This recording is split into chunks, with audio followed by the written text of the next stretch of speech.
It's time for DodgerHeads.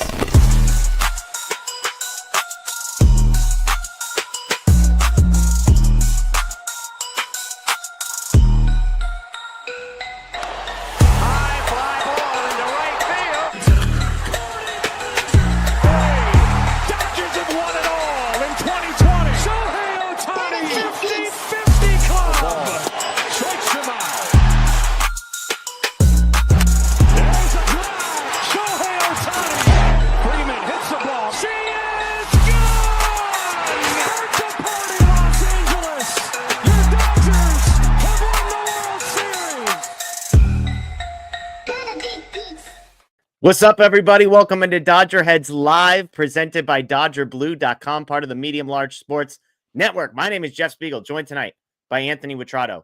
Here to do the same thing we've been doing all season. Anthony, recap a Dodgers victory 7-0, 3-1 over the Braves. We're going to talk Dustin May. We're going to talk Mookie Betts. We're going to talk all sorts of things. Shout out to everybody joining us live on Facebook, on YouTube, on Twitter. We appreciate all of you. I'm running out of things to say, Anthony. This team, it doesn't matter what happens in the first 6 or 7 innings. They just keep winning. Yeah. We're starting to see, we saw it all winter, but like it hasn't been there for the start of the year fully, like during the walk-off game. Some of the national guys came out that cover the sport, and then just some of the kind of influencer types that are on national or fans of other teams. They've started to come out and be like, whoa, like as advertised right now. You're seeing it. I mean, you're seeing it from guys who we haven't seen in a while, like Dustin May. Mookie Betts continues to deliver. It's up and down that order for the most part right now of guys who, I don't think there's really anybody as a regular right now that you're going, that guy just completely can't find it. Like even Muncy, who's kind of been struggling. He's hit a couple balls hard recently, and it's like, oh, okay, I could see it. Like, everyone feels like they have something there. And May tonight was just, I don't think you could have really asked for a better start considering everything that he's been through. Yeah, I know you couldn't have, and I can't wait to talk about him and some of the underlying numbers behind just the humanness of what we got to see from Dustin May. But we keep saying big picture, Anthony, with this team. And it's, I am a broken record. I will continue to be a broken record because I think I'm going to be saying this a lot. This team offensively did not show up tonight. They had 1 hit in 5 innings. Part of that's because they faced the guy who was the best pitcher in the National League last year in Chris Sale, who was very, very good. They had 1 hit through 5 innings. They were losing 1-0 because of an error. And yet, despite that, despite finishing this game with just 5 hits, drawing 0 walks, the starting pitching was great from Dustin May. The bullpen was great from the Dodgers. And the offense gets 1 swing, and that's enough. I mean, that's just what this team does, Anthony. I keep saying, go 2 for 3. Starting pitching, relief pitching, offense. Go 2 for 3, and the Dodgers are going to win a crap load of games. They went 2 for 3, and it was a different 2 for 3. This was the first time all year, Anthony, that the offense was asleep. And again, with good reason, Chris Sale was very good, but you could point out that even when Chris Sale left, they got 1 hit off of 3 Atlanta Braves relievers, who I wouldn't exactly say are all-star caliber necessarily. And yet, it's the 1 swing from Mookie Betts, and none of the rest of it matters. And this team is, as we said, the best start ever, tied for the best start ever of a defending champion. 7 wins, 0 losses. I mean, we sort of even mentioned it against Skubal when they played the Tigers in the home opener. The offense really wasn't there. It was 3 swings, but we said that's why this team is constructed the way it's constructed. It's why they went out and spent money to make themselves this deep, because when the offense does struggle, they're a couple of big swings away from still winning games. When the starting pitching might struggle, they spent the money on the bullpen so that way they can pick up that starter. If the bullpen happens to struggle, they have more arms, or maybe they are handed, a 7-0 lead. So even if they give up 3 runs, it's not that big a deal. It kind of goes hand in hand like that. And you mentioned it. If on any night, if they get 2 of those 3 things, and you could kind of say that about any team, but their 3 things are so much better than everyone else's. Yeah. They get 2 of those 3 on any night. You're probably winning at an 80% clip. Yeah, and I think you make a great point because any team that gets good 2 out of 3 on those 3 is going to feel good. The difference is you expect good from all 3 with the Dodgers. Yeah. You expect the offense to score 5 or more runs every single night. Less than 5 is a disappointment. You expect the starting pitching to allow 3 runs at the most. Anything worse than that is a disappointment. And you expect the bullpen to throw up either zeros or maybe 1 run over however many innings they need to eat. And anything less is a disappointment. So I think you make a great sort of correction, if you will, to what I keep saying, which is any team is going to do well if 2 of the 3. I'm just saying I expect the Dodgers to do more often than not. They're going to get at least 2 out of 3. And I say at least because we haven't even really seen Anthony a night when all 3 are clicking. No, we haven't. You're right. And I think also you're very right about the expectations part of this, because hey, you and I are two, I think, the most sort of rational analysts that we have in the Dodger sphere who do this. I'd like to think so. I'm sure we got people in the chat that Yeah, would disagree about me we being get in that corrected category, but very quickly in the I chat. think we can unanimously agree Anthony is in the rational chat. I'll let everybody else decide what category I belong in. But to the point about the expectations, they're facing Chris Sale tonight. Yeah. And we all know what he is and what he's done. And there was still that expectation of like, how come these guys can't get more off this guy? And it's Chris Sale. So You're right about those expectations. Like, they're there because they're this good. Yeah, totally. They've already faced both Cy Young Award winners from last year. They beat both teams, right? The Tigers were a playoff team last year. The Braves were a playoff team last year. I think there's expectations for the Cubs. It's not like they've come in and played the Colorado Rockies and the Miami Marlins for the first 7 games of the season. They're playing real teams. And yes, I know Atlanta is now 0-6, so maybe we should reserve some judgment on how good this team is. But we know Atlanta is going to be there at the end of the season. They're not playing pushovers. They're not facing crappy starting pitching. If anything, it's the opposite. Because of that weird 2-game stretch in Tokyo, they basically got the Cubs' 2 best pitchers, followed by the Tigers' 3 best pitchers. And now with the Braves in game number 2, you're resetting the 5-man rotation and getting their top 2 guys tonight and tomorrow. And so the Dodgers are facing the top pitchers. They're facing good teams. They are now 7-0. I mean, I guess you could point out 5 of these games have been played at home. 2 were played in Tokyo, where the Dodgers were essentially the home team based on the crowd. But nothing to take away from what the Dodgers have done, because they have been fantastic. And again, 7-0 after a 3-1 victory tonight. Ivan with the super chat, put May and Glasnow on the 5-month IL and keep them fresh. We're going to talk Dustin May in just a second, but Ivan's joking here, Anthony. But I do think the Dodgers, they're dealing with a guy in Glasnow who was unbelievable last night. We're going to talk about how Dustin May may be the best that he's ever looked. There were Dodgers people saying that Tyler Glasnow was the best he's ever looked last night. He was dominant, 8 strikeouts across 5 innings for him. I do think the Dodgers are going to have they're going to have to find a way to get these guys through a season in a way that neither of them ever has. Because it's great that we're talking about this on March 31st and April 1st with these 2 guys, Anthony. But as good as they look tonight, I remain skeptical that on October 15th, these 2 guys are going to be healthy, available, and effective, because history tells me it's unlikely. Yeah. You can't argue with the history. It is what it is. And it would point to, they're going to have time that they're going to miss starts and maybe a bunch of them. But that is what it is. And you almost can't control that. Look, they tried to baby Glasnow last year with the way they set up the rotation for him. And he got hurt. Dustin May, he's thrown 191 career innings, and he'll be a free agent next year. Like, he's reached free agency and he's thrown less than 200 innings. So, like, the concern is valid. And I'm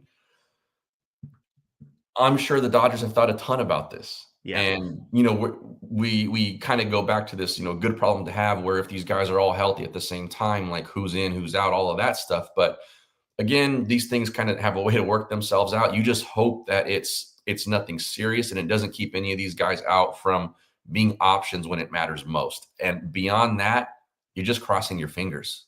Yeah. Because there's no guarantee that you can just put these guys on the shelf for 3 or 4 months and then sort of bring them out of the hyperbaric chamber in August, September, and that they're just going to be firing on all cylinders either. There's just no pathway to it. And it's worth pointing out, we saw a guy in Chris Sale tonight who they talked about on the broadcast. He won the Cy Young Award last year. Joe Davis said it was one of the best stories in Major League history because they showed his injury record, 2020, 21, 22, 23. Yeah. And then he comes out, wins 18 games, throws like 180 innings or whatever he threw. So we just cross our fingers, as you said, hope, believe. There was an article, Fabian Ardaya, I believe, of The Athletic had it, that Tyler Glasnow, some mechanical tweaks that he has made to the way that he pitches, that he's hoping will lead to more athleticism, less strain on his elbow, his back, that kind of a thing.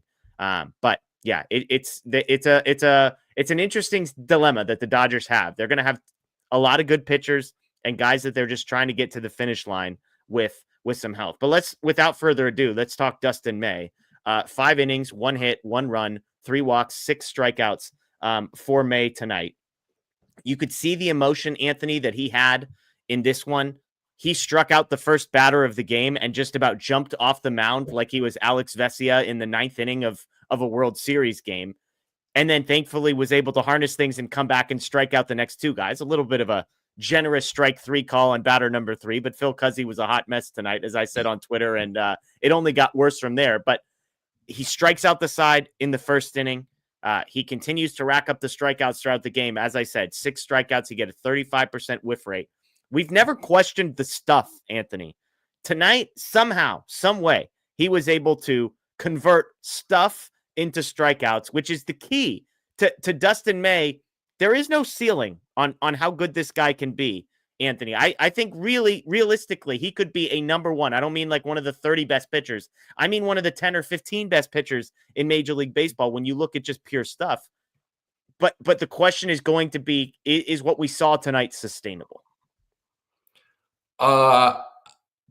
From a stuff standpoint, absolutely, because he's never lacked it. 100%. The stuff is this. We've seen it. The spin rates, the velocity. There was nothing extraordinary on that front. No. And I don't know where this came from, but I've never questioned Dustin May's stuff ever. Yeah. He has some of the best stuff in baseball from a starting pitching standpoint. The one thing that is interesting to me, and this could be a reason why you saw the whiff rate up, is he's not throwing as hard as he was before the big injuries. Yeah. And that's on purpose. It's still in the tank, but he's dialed it back. Yeah. A couple miles an hour, 3, maybe sometimes even 4, to get better feel and better command. And I think you started to see some of that today. There were times where he was a little, we'll call it effectively wild, because I think he was in the zone enough for that stuff to still play. But I think that when you have to respect him being around the zone that much, the stuff plays that much more better. It's that much more effective. Yeah. And so even at 96, if you have hitters sort of guessing on everything, that 96 is better than 99 or 100. Yeah. Yeah. He was in the zone. 47% of his pitches would have landed for strikes if they were not swung at. But again, he gets 15 called strikes. He gets 11 swings and misses tonight. And I posted this on social media, but his career whiff rate is 25%. Tonight it was 35%. His career strikeout rate is 22.2%, which is really, really bad. Tonight it was 40%. He doesn't even need to be, Anthony, at 35% for the whiff rate and 40% for the strikeout rate. If the whiff rate stays at 25% and even that strikeout rate just can go from 22 to 30%, we're talking about a guy that's going to be a real difference maker for a team that I think fairly at times we've wondered what sort of contribution he was going to give them this season. Yeah, I agree. He becomes an entirely different pitcher if that goes up. A lot of the reason why, if you want to call it struggle, a lot of the reason why he has had some struggles in the past is because he couldn't put guys away. He had no problem getting to 2 strikes. It was he couldn't put a guy away. And then that at-bat goes 8 pitches and he gets a fly out or he walks them or whatever, right? But then you start stacking those 6 and 7 and 8 pitch at-bats on top of each other, and all of a sudden he's at 90 pitches with 3 2/3 thrown, or something like that. And so if he's going to be able to start putting guys away, I think that takes him from a starter with a ton of potential to a guy who you put, at least for now, maybe at the bottom of that elite level. Because I think what we saw tonight is the realization of all the stuff, the quote unquote stuff we've talked about for so many years with him. And he probably has the potential, if that were to continue, and like you said, it doesn't even have to be at 35%. He probably has the potential to be like a 10 and a half strikeouts per 9 kind of guy based on the stuff that we're starting to see now from him. Yeah, absolutely. Just looking at some of the numbers, I mentioned the zone rate. He's actually was less in the zone than he has been historically. But one of the big differences is for his career, he's about an 82, 83% of the time he's in the zone, there is contact made. Tonight, that was 74. That might seem like a small number. But again, if you can get swing and miss in the zone and then force guys to chase out of the zone, which is what we saw tonight, you're going to be effective. And look, we know the spin rate is what it is. When we talk about stuff, we're talking spin rate, velocity, those types of numbers. Yeah. Unfortunately, stuff does not always translate to swing and miss, which is what we're talking about. Tonight, he got the swing and miss. Tonight, he got the chase. And you make a great point. It's not just a whiff rate. It's the strikeout rate. Getting a whiff on strike 1 or strike 2, but not being able to get a whiff on strike 3 is borderline meaningless. It's can you put guys away? 40% strikeout rate tonight shows me he had the put away pitch.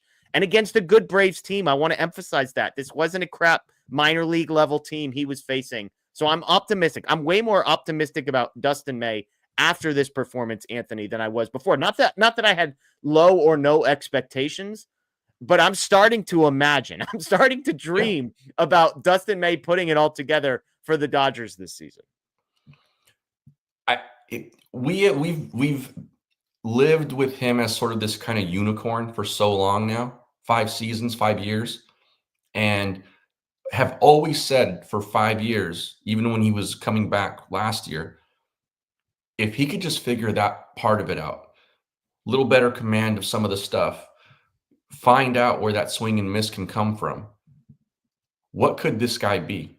Yeah. And you're right, what you said a few minutes ago about there really is no limit on, or no ceiling on what this guy could potentially become because 1, we haven't seen it, and 2, he doesn't have enough innings under his belt to give us a real good like barometer of like where he should be at. Yeah. We don't know. And so if he starts to put this thing together and he can make 23, 24 starts this season, I mean, you really might be looking at a guy that finishes top 10 in Cy Young voting if he can give you that many innings. And he looks like he's not going to be as good as he was tonight every single time out. But if it's something like that, that's elite stuff. Like you mentioned, one of the top 10, 15 kind of pitchers in the league. Yeah. And I see a discussion in the chat about whether or not Dustin May before the season was destined for the rotation in the bullpen. And I was one of the guys saying I thought maybe the bullpen would make sense. And there were a few reasons for it. One was if Tony Gonsolin was healthy, I thought Dustin May made more sense in the bullpen than Tony Gonsolin did. Tony Gonsolin ended up not being healthy. That turned out to be a blessing in disguise for the Dodgers, it appears. The second piece was, can he actually convert and get put away, get strikeouts? Tonight he did. If that continues, then he absolutely belongs in the starting rotation because of how efficient he was able to be getting that third strike.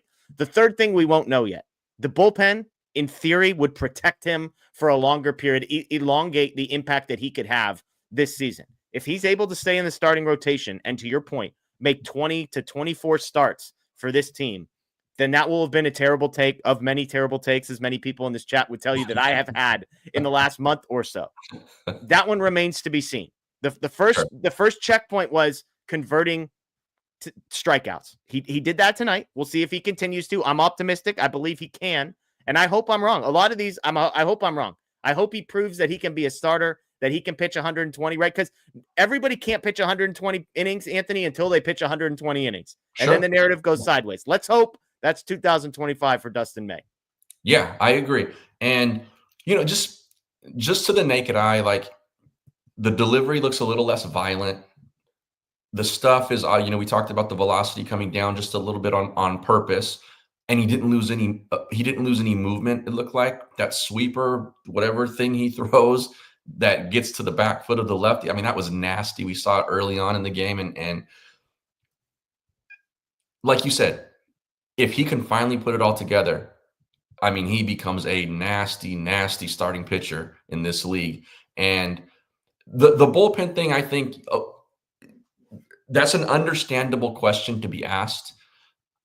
If he stays healthy, though, I don't think they do that to him, because it's difficult to stretch a guy out, pull him back, get him stretched out again. I mean, that could be a recipe potentially for kind of just more stress on the arm than is needed. I would say, like, they may just skip a few starts, here and there when they can, based on the schedule and all of that, versus putting him in the bullpen if he's healthy and effective. Yeah, totally. And so far, he's currently healthy. He's currently very effective, and it's a good day to be a Dodgers fan for 100 different reasons. I want to talk human side real quick as well, because we could sit here and analyze the RPMs and velocity. This is a guy who hadn't pitched in 22 and a half months, Anthony. You could see the emotion on his wife's face every time they cut to her. For him to just be out there, you could tell meant something. For him to go get 3 strikeouts in the first inning, again, shout out to the umpire for giving them a little bit of a benefit of the doubt on strike number 3. You could see the emotion on the field, jumping off the mound, and then you could see the emotion in the dugout. Like, put everything else aside, first inning on its own, if everything had gone sideways from there, in many ways, it still would have been a beautiful night for Dustin May just to be out there pitching again.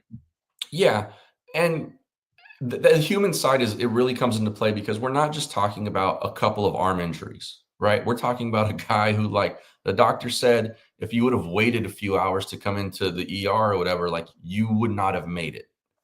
And a non-baseball related injury, getting some salad caught in his esophagus, and his wife essentially saving his life. And they did a good job of laying out the story and sort of everything like that on the Dodgers broadcast. But I think you saw how real it got for him. While we couldn't see him on the field, the stuff that him and his family were going through was real. And I think you saw that with the first strikeout. Obviously, you saw it in his wife's face, and the reaction he had after he came out after the 5th inning and sort of sat there by himself in the dugout and put his head in his hands and leaned over. Like, we couldn't even see his face, and that was emotional for fans, I would imagine. Yeah. I mean, it was you could tell what this meant for him. And that was special to see him. I'm really happy that he got to have this sort of,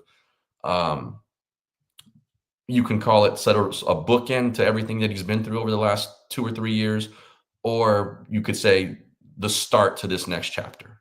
Yeah, absolutely. I see Jeffrey in the chat saying Dustin May for comeback player of the year. Look, if he makes 22 starts, 22 months off for a guy who's going to have all the viral clips, right? He's going to be on Pitching Ninja every 6 or 7 days. Like, there's going to be a movement and a narrative around him if he's able to sort of accumulate enough of the counting stats to get to that. Let's get to some post-game remarks. Shout out to Matt Moreno for throwing these towards us. Dustin May was asked, how did it feel to be back? Quote, to start off, they started with the wrong walkout song, so that kind of pissed me off to start the game, but it's okay. I did see, as a side note, some people questioning whether Dustin May was a Rage Against the Machine person. There seemed to be some discrepancies in viewpoints of the world, maybe between those two individuals or groups of people. Apparently, that was correct. But he goes on to say, it ended up being a good start, so can't complain about it. There was definitely a lot of emotions that got let out after the first hitter in first inning. Like I said, after my first outing in spring training, it was a huge weight lifted off my shoulders. It was just super, super great to be back out there. He continued. He was asked what walkout song should have been playing, and he said, we're going to have to wait for the next one, I guess. He was asked, how far away did getting back to this point feel the last 2 years? Quote, it didn't really feel super long because I was close before my esophagus. I was less than a month away from being back, so I felt like I was really close. After the esophagus thing happened, it was a total reset. There was nothing I could even do at that moment, so playing baseball was at the back of my mind. I was just trying to get healthy, get home, and be able to see the next morning. He was asked, do you have a new perspective after everything? How did that manifest itself? He said, I used to let my emotions get the best of me with every pitch. Everything would be super high, super low. just being able to stay a little more level-headed throughout life in general has been one of my biggest things in the last 6 months. Just trying to live in the moment. Everything's going to be okay no matter what happens, looking at the positive side of things.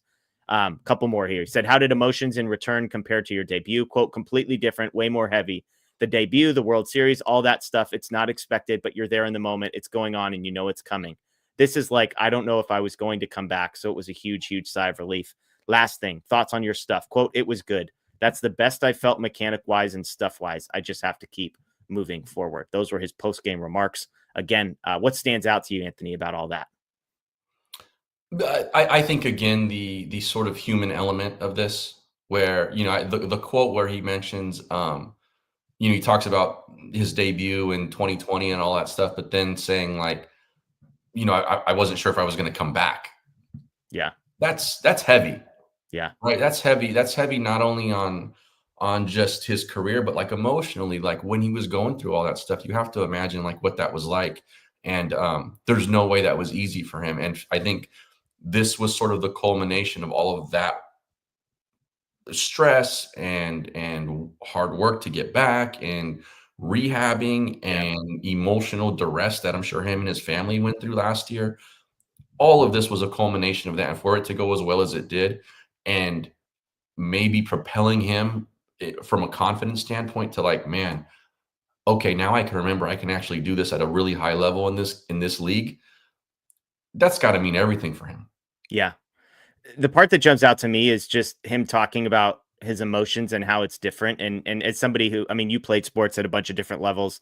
I interact with a lot of like high school age people who are currently playing sports. And one of the hardest things for people is the mental side of the game. Is like, how do you stay positive? How do you not allow the last at bat, the last strikeout, the last error to define who you are as a human being, and then cloud your judgment and just hang over you for the next pitch, the next game, the next week, the next month, right? Especially in baseball, a sport that is marked by failure, a sport that has all sorts of 1 inch this way or 1 inch that way, right? So when I hear a guy say, hey, I almost died, and it's changed the way I approach life, which means it's changed the way I approach pitching, which means it changes the way that I react every single pitch that I am out there for. Like, I believe that. Like, I've seen lesser things change the way people view pitch to pitch. And so if this is real for Dustin May, which I believe it is, and this is a new and improved mental side of Dustin May's game, a new perspective on life, an appreciation for life, allowing things to roll off his back, whatever that actually is, Anthony, as soon as I read that quote out loud, it resonated with what I saw. It lined up with what I saw from Dustin May tonight. And that, aside from all the physical, if the mental stuff is in a way better place, which it sounds like it is, that could be the game changer. The physical stuff has always been there, but if the mental stuff is there, watch out. Yeah. If he has that mental capacity now for that plays into a lot of things.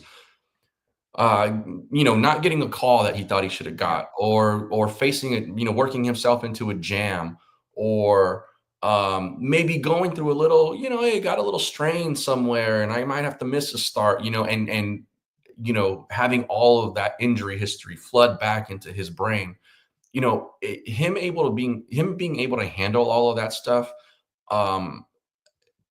at a more mature level, just generally better, which comes with age. Not that he was a head case or anything like that before, but just that general maturity and perspective that he's undoubtedly, gotten in the last few years. That goes a long way in a lot of things, and including like, okay, hey, Dustin, maybe we think that instead of trying to throw it triple digits every time, let's dial it back. Yeah. Let's do this with your mechanics. I know you've done it this way your entire career and it's gotten you to this point, but we want to change a couple of things. Like being coachable in that way, right? Like doing things that he thinks, that the coaching staff thinks might help him, and him being receptive to it and then doing it. Like all of that stuff, I think now starts to really come into play. And the second guys start to put all that stuff together with that elite kind of stuff, that those are the makings of that Cy Young type of makeup. Yeah. And Dustin May's 27 years old. He's not 32. He's not 34. Like he's smacking the prime of most guys' careers. And Yeah, it's crazy. It's crazy. We'll see how this goes. Let's get to a bunch of super chats here. Richard, what happened first? CT3 gets a hit or the Dodgers honor Manny Machado with his own bobblehead for the 2019 season? Our good, roster Richard. is deep. I love it, Richard. This is a fantastic joke. I'm going to go with CT3 here simply because I'm convinced there's at least a chance that the first part of this one happens. But yeah, shout out to Manny Machado. Yeah, it's definitely CT3 because the torpedo bat is coming. It's in the mail. It's in the mail. It's in the mail. I joked on social media. He needs a lot more than a torpedo bat. I had people in my texts, I'm sure you did as well, Anthony, saying that Chris Taylor might need to get on that Jurickson Profire juice and see what happens. But I don't even know if that'll help him. I loved Chris Taylor, by the way, first at bat, first pitch swinging. Like I was texting buddies and it was just, that dude was convinced he was not striking out. There's no chance he's taking pitches. We are getting every hack off, Anthony. We are putting every ball in play that we can so that we don't strike out. So they mentioned it on the I think early in the game too. Just like, you haven't gotten a plate appearance all season long. They throw you out there and you look out on the mound and it's Chris Sale. All right, thanks. Perfect. Thanks for the confidence boost. Don't Care says Dodgers beat both reigning Cy Young Award winners. It's true. It's true. And Scooble, they roughed up. Like Sale got him 5 innings, 1 hit for him. And then the Dodgers get 3 straight hits in the 6th. Then he's out of there. But yeah, it's a great day when you can look in the rearview mirror and basically outside of probably the guys on your team and Paul Skeens, you've already faced maybe the best pitchers that Major League Baseball has to offer. Yeah. And you came out of both games with wins. And that's what they do to you, man. It doesn't matter how well you're rolling, because Sale was rolling. And he was the beneficiary of some of that Phil Cuzzy madness going on back there too. But he was getting it done. And then it snowballed on him in like a few minutes. And it was like, whoa, okay. And that's what this lineup can do. That's what they're built to do. On the days where they're not just punishing you from the start, you might think you're rolling along, and then all of a sudden it's an ambush and you're out of the game and your team loses. He allowed 1 hit, got 15 outs, allowed 1 hit. Chris Sale did. No walks. He comes back out for the 6th. Hit, and he's out of there. So crazy things happen with this Dodgers team. Big Bob Johnson, sheesh. Anyone else see a start to the season like this coming? Let's freaking go. Bleed blue. Can't wait to go to the 4th of July game. I mean, Anthony, they're 7-0. I expected the Dodgers to be awesome. I'll be honest. I didn't expect it to look quite this good. These games, this one was 3-1. That's 2 runs. They were down 1. All that stuff. Yeah. They're dominating teams. I didn't see 7 straight domination games coming from the Dodgers. Maybe 6 with the walk-off and extra innings. That one probably doesn't qualify as dominating, but to basically dominate 6 of the 7 games you've played and to win all 7. I did not see that coming. Yeah, it's interesting because like you look at it from the macro level and you go, okay, here are the teams and the pitchers they face in the first 7 games that they're going to play. Okay, you're probably not going 7-0. Like start this thing 5-2, man, we're in really good shape. We're looking good. We're rolling. Yeah. But then you go to the micro and like every day at 7:10 or 6:10 or whatever time the game's going to start on that day, you go in there, even with Scooble, even with Sale against you, and you go, we should probably win this game. Yeah. Right? And they keep doing it. And on the days when they're not completely dominant, they're finding different ways to win. Yeah, it's true. It sounds crazy, and I'm sure at some point they won't be, but like, who is this team not going to be the favorite against? Yeah. I mean, like you said, they faced 2 of the top, 4 or 5 pitchers in Major League Baseball already, and they beat them both. Yeah. It wasn't like the guy left with no decision or left with the lead, and then they beat that guy. Yeah. Yeah. Because I mean, again, even when they face those guys, the gap in starting pitching talent is not significant. I guess so. Tonight the Dodgers are -125. So just think about that. They faced the reigning NL Cy Young Award winner in Chris Sale and had Dustin May, who's their number 5 starter, hasn't pitched in 22.5 months. And the Dodgers were still, a gap between that and a coin flip game in the minds of the people setting the odds, which is wild. Yeah. So, and that starter, May, essentially matched him. Yeah. Yeah. I mean, was better. Dustin May, 5 innings with no earned runs. Chris Sale left with a pair of earned runs on his record on that one. So brutal stuff for Chris Sale. Big Bob, Cuzzy is scuzzy. Do we want to talk about Phil Cuzzy tonight? It was really bad. It was really bad. Both ways. I don't think one team got an advantage, but umpire scorecards might need to tune in for that one tomorrow. Yeah, it's going to be ugly. I mean, I don't think we need to talk about it much. It didn't have a huge impact on the game because he was hot garbage on both sides. So yeah, and some ways worked against, some ways it worked for. Like I said, Dustin May's 3rd strikeout in the 1st inning. Fortunate call. Anthony Bonda had a walk to Marcell Ozuna that shouldn't have been a walk because he threw a perfect fastball right at the knees that was not called. Some stuff, tough ones from Phil Cuzzy. But again, Dodgers win. We move on. We've got some more quotes here. This time we're going to get to some quotes from Dave Roberts, what Dave Roberts had to say after this one. Asked about Dustin May. Quote, what really stood out, I think, is the stuff was really good. Filled up the strike zone, the sinker, the slider, the pace, the rhythm of his game. Really managed his emotions really well. I thought there was going to be a lot more anxiousness, nerves. That might affect some pitch execution, but he bottled it up really well. Just really happy to see him get a win, complete 5 innings, and wanting for more. Real quick on that. Absolutely agree with everything Dave said. His ability to manage his emotions in the 1st inning is unbelievable. I thought for sure the wheels were going to come off a little in the 2nd inning, given how much emotion he exuded in the 1st and then in the dugout and all of that. His ability to come back after all that, Anthony, and continue to be effective was maybe the most impressive thing I saw tonight. Yeah.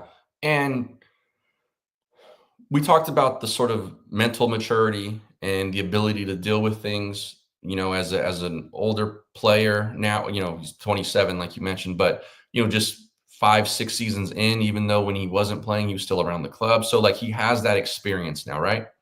That's one thing. I think part of the other things are like his mechanics, while they still look a little jagged, like compared to like a guy who looks perfect, right? Like his pitching coach when he was throwing the ball out there.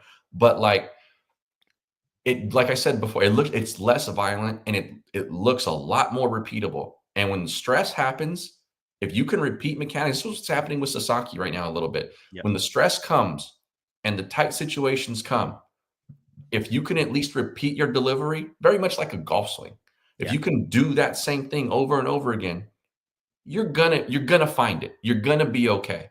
And it looks like in start number 1, really noticed it more in the freeway series against the Angels, like that part of it looks a little different. It looks a little more manageable. And so when your emotions are maybe running wild on you, but you can do that part of it, you're going to be all right, I think. And I think he showed some of that tonight. Like that, I was really, really impressed with just the entirety of the outing for him. And that's the mental piece, I think. When the stress, yes, it is stressful, but you don't let the stress get to you. You don't let the stress impact you. Exactly. Because you're like, that's fine. No big deal. Next one. I almost died. Like I'm not going to sweat runners at 1st and 2nd on April 1st in a 2-1 count against the Braves. I'm just not going to let it. Mookie Betts makes a terrible throw. Who cares? I'm alive. I'm at Dodger Stadium. I'm wearing a white jersey. I got a World Series ring a couple of days ago. Those types of things, I think, really changed the way that guys can approach the game. And so good for Dustin May for putting that into practice. Another super chat here from Cordenas. He said, I need Edman playing second base all season. Elite defense. Also, if Pages keeps struggling offensively, Outman or Kim comes up to replace him? ? Edman at second. I've taken a lot of terrible takes. Tommy Edman chief among them. I have been pro Tommy Edman playing second base, and I'm glad there's some vindication on that front. The second piece, Pages, we talked about, the regular guys, everybody's kind of okay.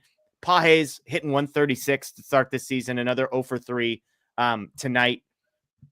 He's been fine defensively. Yes. Which is why I think the leash gets longer, because I'm not worried that the bat will be atrocious all season. I think this guy is league average in his sleep offensively, and he'll get there. I think there's upside for more than league average offensively. And if he can at least be competent, he made a great play off the wall in center field today to almost get, I think it was Austin Riley or Olsen, maybe.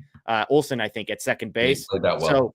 So I think he's going to have a Gavin Lux-sized leash offensively in center field because I don't think Outman or Kim, neither one of them is pounding down the door. No, they're going to have to absolutely be setting the baseball on fire in the minor leagues for it to be a real discussion right now. Yeah. And like you said, the defense has been fine. And so that, I think, to your point, that does lengthen the leash a bit. The results haven't been there, but he hasn't had terrible at-bats either. Yeah. Like some of his at-bats have been okay or good. He just might not have the result at the end of it. But he's up there battling. He does not look overmatched. Like it's not one of those situations right now. Yeah. James Outman is 1 for 13 in Oklahoma City. Ha-Seong Kim is 3 for 14. So neither one of those guys is coming to take Andy Pages' job anytime soon. Six Pack wants to know who loses first, San Diego or the Dodgers.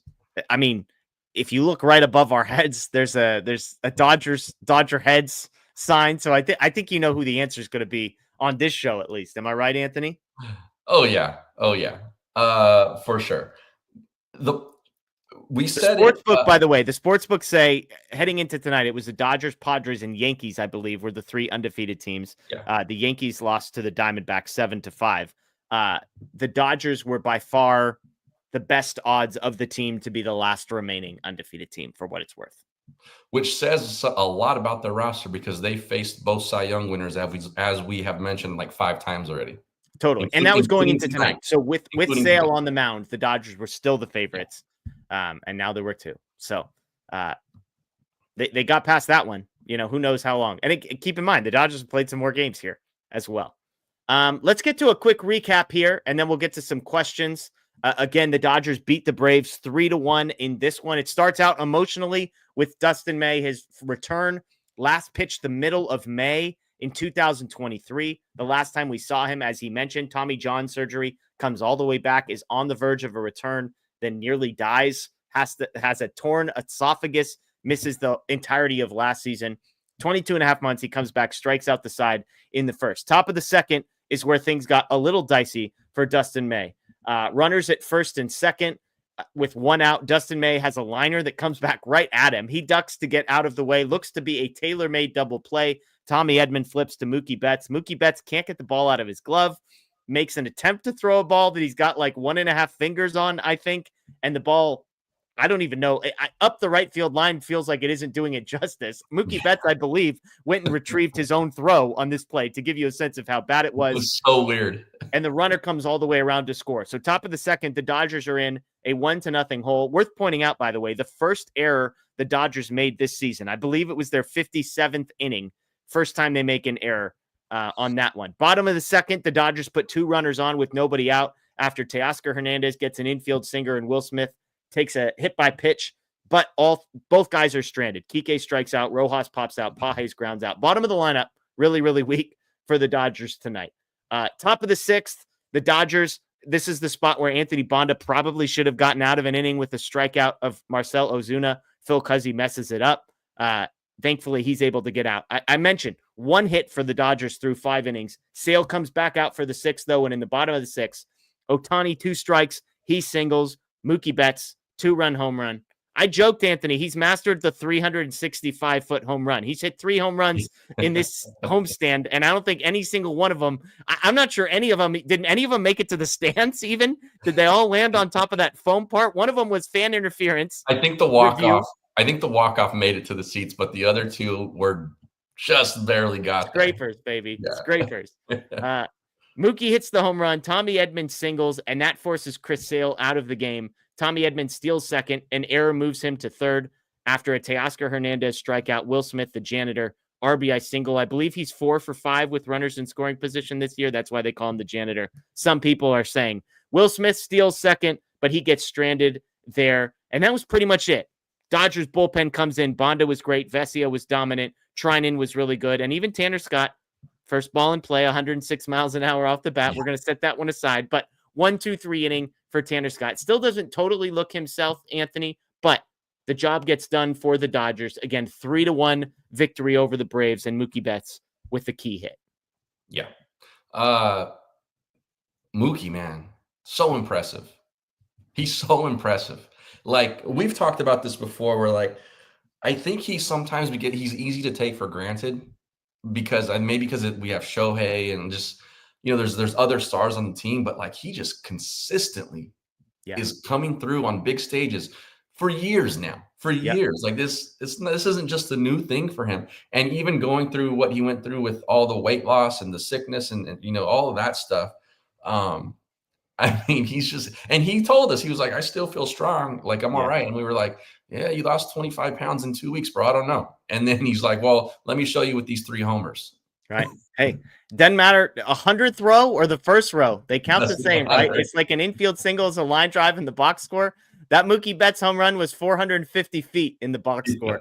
That's all that matters. And again, off Chris Sale, we're not splitting hairs here. A home run's a home run against a guy like Chris Sale, and Mookie Betts got his money's worth. But again, Dodgers finished this game with just 5 hits, no walks, and the 1 home run from Mookie Betts is the difference. As far as box score go, we mentioned Dustin May, 5 innings, 1 hit, no runs, 6 strikeouts. Anthony Banda, 1 inning, 1 hit, no runs, 1 strikeout. Alex Vesia, a perfect inning with 2 strikeouts. Treinen, 1 hit allowed and a scoreless with a strikeout. And then Tanner Scott, a perfect inning, no strikeouts, but a 1-2-3 inning for him. That gets it done. On the other side, Chris Sale again finishes 5 innings, 4 hits, 3 earned, 5 strikeouts.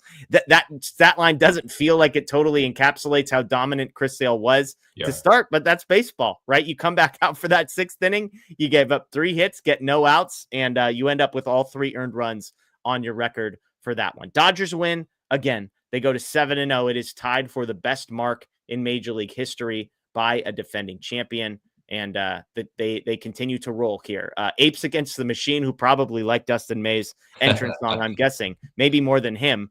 June 9th, Dodgers versus Padres will be cinema. It will. Both teams will not still be undefeated. I can assure you of that by the time we get there. But Dodgers it's been they might be. It's been said, Anthony, and it's worth repeating. It's a schedule. Who cares? It's kind of a bummer that this is the year the Dodgers and Padres don't play in March or April or May and have to wait until June 9th. And I'm sure we're going to get the Padres a ton at the end of the season, and they backlog in divisional games and all that kind of a thing. But it's a bummer that, in the next week and a half, we don't get to see these 2 teams that are 2 of the best teams in baseball right now. Yeah. Look, I guess I'm fine with not seeing those guys for a while. We got to see them anyways. At least I don't want to hear their fans. Let it be cinema. I don't want to hear their fans.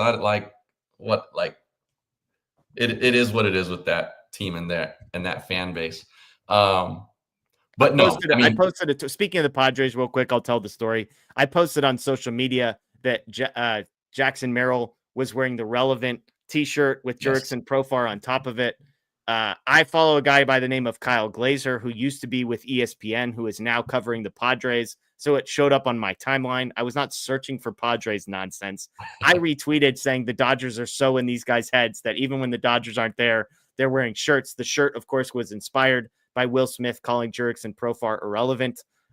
Many Padres fans, you'll be surprised to hear, we're not a huge fan of my tweet. Anthony, you can go back and look at the comments.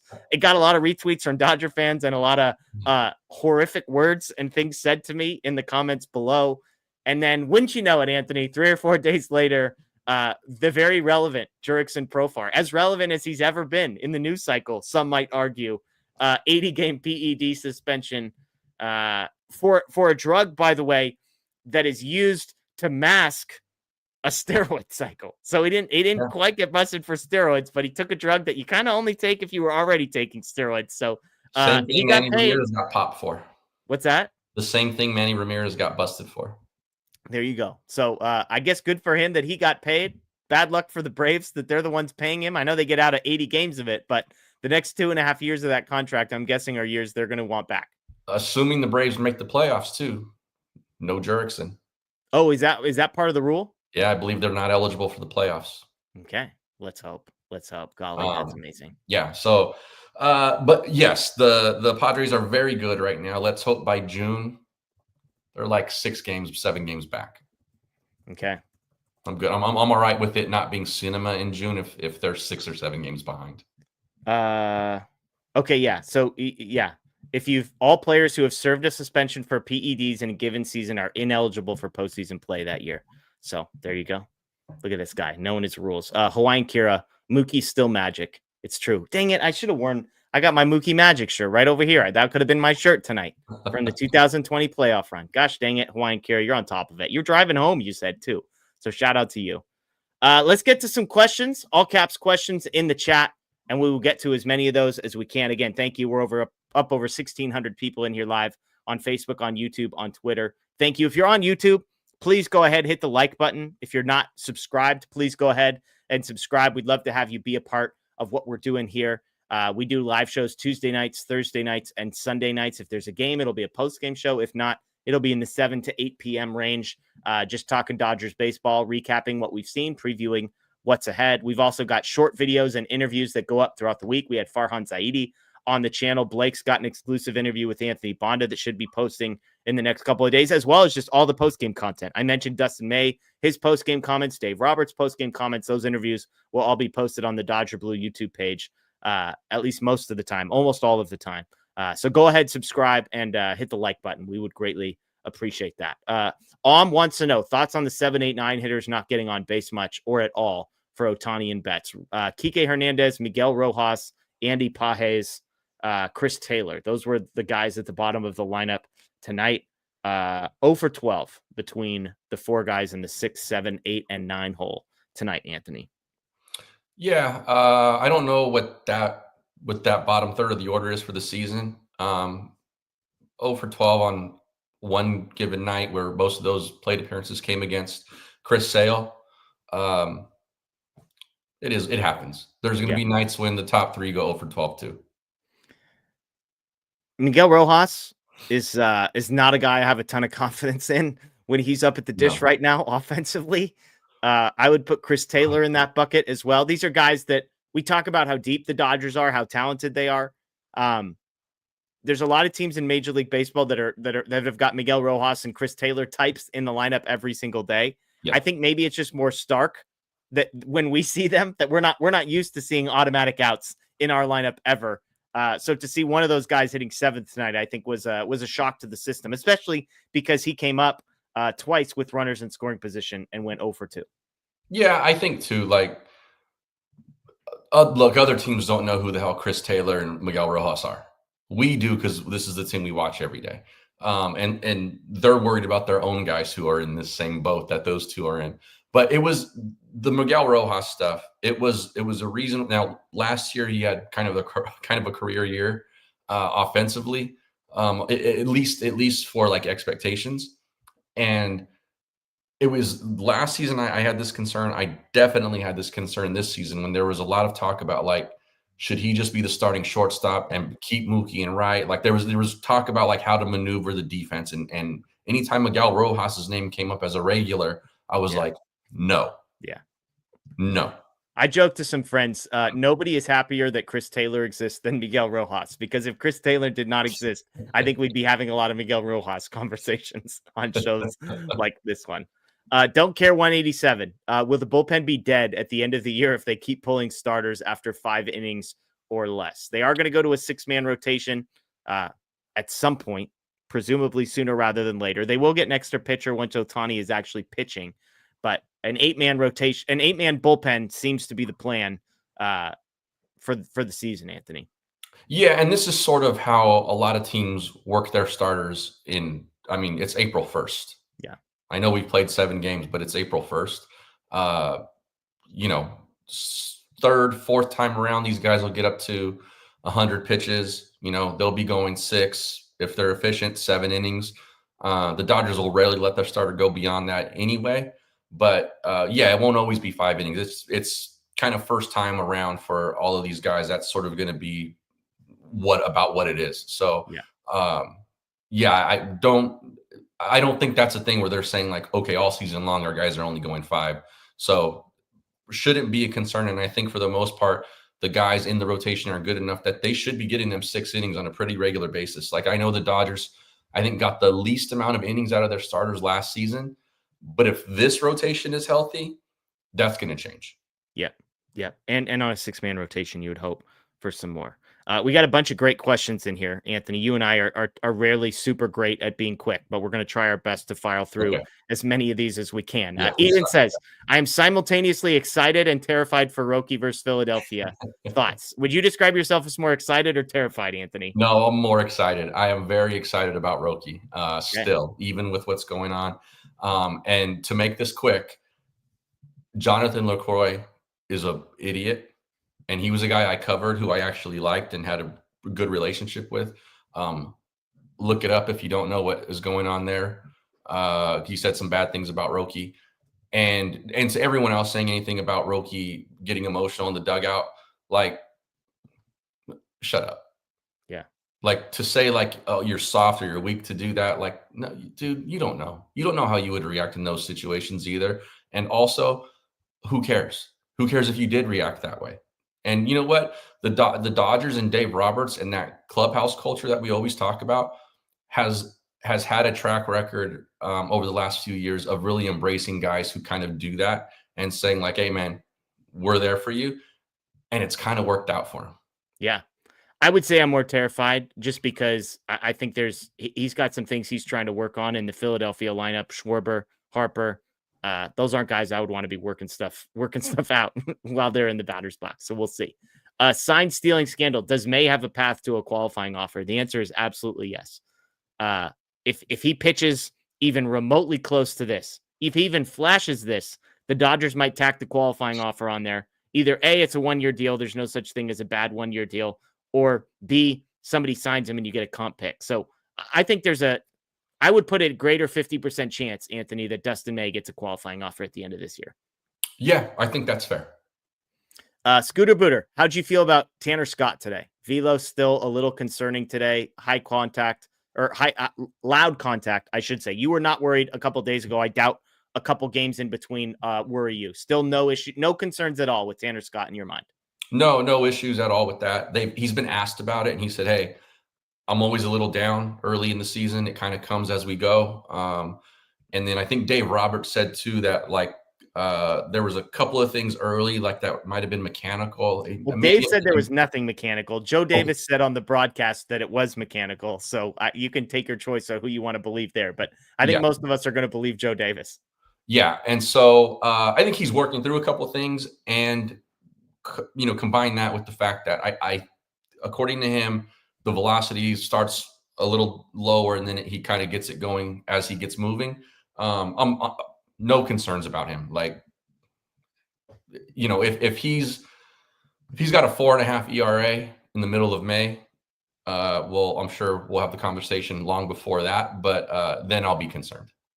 It's a 2.5 on the concern scale out of 10 for me. It's not 0. We're just monitoring some things. It's early. It's a long season. He's working on some things, et cetera, et cetera. But we're monitoring. Velocity always scares me with guys like that. Baby steps. Is Shohei fully recovered from his shoulder surgery? Yes, enough to hit. He's working to build up the pitching side of things. He just restarted throwing bullpens, I believe, in the last day or so. So all-star break-ish seems to be the target return date on the pitching. Ederico, who's been the best pitcher and batter so far? He's going Yamamoto and Edman. Who are you taking? Yamamoto and Mookie. Yeah, I think Mookie would be my hitter. Yamamoto's pitched twice. What Glasnow did yesterday was nasty. It's hard. Impressive. It's hard not. I think I'd go Glasnow, smaller sample size, but give me Glasnow and Mookie just to be different. GI wants to know, does anybody know if Max or Kike were custom fitted for their Victus? These were the bowling pin torpedo bats. If not, it's like pulling a driver off the rack and hoping that will work magic. Wait, are you not supposed to just pull a driver off the rack and swing it, Anthony? What are they telling me now? Why are they telling me this now? Yeah, you know what? I've all the stuff that I've read about these bats. That is sort of the idea is like you're supposed to have some data on yourself, and so that they could shape it to your specs. So GI might be right here in that way. I don't know if Victus has that data for everybody, or if they're just like, hey, send me what you got. I'm going to try it out. Yeah. Or maybe the Dodgers have that data. I would imagine that to his point. So if you're unfamiliar with specifically what we're talking about, obviously I think most people know torpedo bats. the idea is you put where the fat part of the bat is might actually move a couple of inches left or right player to player. They're finding out where in the bat does your barrel tend to make contact with it. So his point is there are some guys that might be closer to the edge. Some guy might be closer to the hands, and you want the fat part of the bat to follow. So we don't know anything about if they were custom fitted. I wondered if, 90% of people, the fat part is in the same spot, and maybe there's some version of standardized bat that maybe it's a slight tweak or adjustment that gets made, but we don't have answers to that other than that we know the Dodgers have ordered some of these. Justin wants to know, any thoughts on why Kirby Yates didn't get the 9th? I was expecting Kirby Yates to get the 9th. I wasn't floored that he didn't. I just assumed that's how this was going based on usage and whatnot. Any thoughts from you? One lefty was due up there. Is that accurate? I don't know. I don't recall. I was kind of getting my setup ready to jump on the show, in all honesty. So I wasn't paying too close attention. Yeah, I'm gonna plead ignorance on this one, Justin. My apologies. Typically, if they're going matchup situation, there might be a lefty or two coming up. But righty switch hitter. Righty switch hitter was going to get. What was that? A righty, a switch hitter, and a lefty. We're due up. Ozuna, Albies, and Baldwin. And while it's not a hard and fast thing, Dave did say Tanner Scott is going to get the bulk of the opportunities. Yeah, it's true. I was trying to figure out. And Ozzy Albies has actually been much better against lefties in his career. So it was kind of strange to go lefty against Ozuna and Albies off the top. Drake Baldwin's obviously the guy you're not terrified of in that spot. But I will say it would have been weird in the clubhouse for Dave to have said what he said about Tanner Scott, and then the first 2 chances he gets, essentially, he goes matchup. Yeah. I mean, look, Dave just says things, I think, is where we're at this point. Jose wants to know, are we worried about Freddie, or is this just another off day versus the lefty? The real question here, Anthony, is Freddie has perpetuated the he slipped in the shower story. Are you buying the he slipped in the shower story? Yeah. I don't think Freddie has a great poker face, or I don't think he's good at lying. So if it was something else, might have been obvious. Just, get the guy a shower mat. He said he was in his guest bathroom because I guess what I read is his main shower is broken or something like that. So he was in the guest restroom and got in to take a shower, and he slipped. So I don't have any reason to doubt him. Let's be fair. His guest bathroom is twice the size of my master bathroom. It's probably the size of my house. Yeah, I think Freddie should be okay in the guest bathroom. Matt, how about that code red outing? Assuming health stays, do we keep him in the 5-6 man rotation or be more conservative, especially with Ohtani to pitch? Again, we're assuming a lot here, but there is a point eventually when Tony Gonsolin, Clayton Kershaw, and Shohei Ohtani are all available to pitch for this team. We are 2 to 1.5, 2, 3 months away. We don't know exactly when. Gonsolin will be back soon. He could probably easily make his way to the bullpen. And Luis Garcia, thank you for your service. Kershaw is more of a May-ish, and then Ohtani maybe June range. I don't know what they're going to do, Anthony, and we could speculate and it'll be interesting, but the reality is we'll have to see who's healthy and who's not, right? Yeah, that's what it'll come down to. If we assume health for everybody, they're just going to be conservative they have a lot of guys to be conservative with. And so I think it kind of will work itself out in that way. Yeah, absolutely. Scott wants to know, not a question, but have you, Jeff, and Blake appeased the Edmund fan club for your sins? If so, I'll call off the dogs. I think people like a villain, Scott. So I'm okay here. And what'd I say? I said he was going to be league average. Is that right, Anthony? Is that what I said? You did, yes. Me sitting 250. Like, can we get a 3 at the front of that? Can we get a 3 at the front of the batting average before we start to take victory lap? I don't know. I mean, I'm just hypothetically here. That's just there. If he goes 285 and there's a 2 in front of the home run total, like I predicted, it's a pretty good player. Yeah. I like how Mod is miraculously defending Blake, who said Blake literally said Edmund is good, which is absolutely not what Blake said. He entirely agreed with my take. So it's a tough walk back. You can't hide behind the moderator here tonight, Blakey. We're exposing people. If I'm dying on this hill, you're dying with me, my friend. There we go. It's people pointing out, Scott, that was a question. So it's not a question, but a question. Chase Deluxe, when Phillips is ready to go, do they send down Dreyer or cut Garcia? Dreyer got that StatCast 100 percentile fastball run value. This was a take of mine that appears to be a positive one here, Anthony. I was very high on Jack Dreyer being a dude. He's looked nasty. Phillips due back, Kopech due back. I think, and Gonsolin. Those are the three that are due back. Luis Garcia is the easy one. Jack Dreyer getting optioned is another easy one. Ben Kasparius, maybe the third guy who kind of gets the option just because he can. I think he's the only other guy in the Major League bullpen that can be optioned. Garcia, of course, would have to be cut. Yeah, I agree. It's going to come down to optionality with this stuff just because they're going to play the numbers game. So if you're eligible to be sent down, you're probably going to get sent down as long as you're not one of the stars. Yeah, absolutely. Absolutely. Get ready to learn Phantom IL, the moderator says. If it's a get ready to learn joke, we know exactly who it is. Yeah, exactly. It's fair. It's fair. All right, folks. I think that'll do it for us. Dodgers 7-0, 3-1 victory over the Braves. Again, Mookie Betts, the hero, 2-run home run off of Chris Sale, knocking him out of the game. Dustin May, fantastic in his first outing in 22 and a half months, 5 innings, 6 strikeouts for him. 35% whiff rate is the number to keep an eye on for Dustin May. So good stuff all around. Again, the bats, 5 hits, no walks tonight. And yet, doesn't matter. 7-0. They beat the reigning NL Cy Young Award winner like it's nobody's business.